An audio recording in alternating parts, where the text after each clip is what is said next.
Hey guys, welcome back to another quick how-to. So today I'll be teaching you on how to copy link from Instagram comment.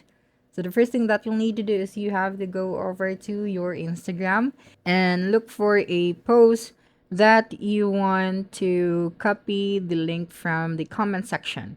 So for example, this post, I want to copy this link from the comment section. So when I press and hold, I cannot see the option where I can copy this text or this link. Now, all you have to do is to take a screenshot of this comment and then go to your Google.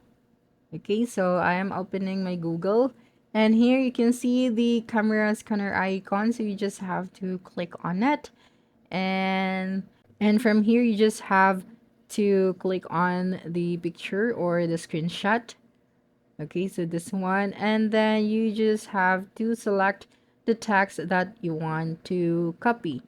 So for example, this link right here, after that, you just have to click on the search or copy. So when you go and click on the search button, you will be redirected to that link. Okay, so that's a wrap. Don't forget to like, subscribe, and hit the notification bell for more quick how-to videos next time. Adios.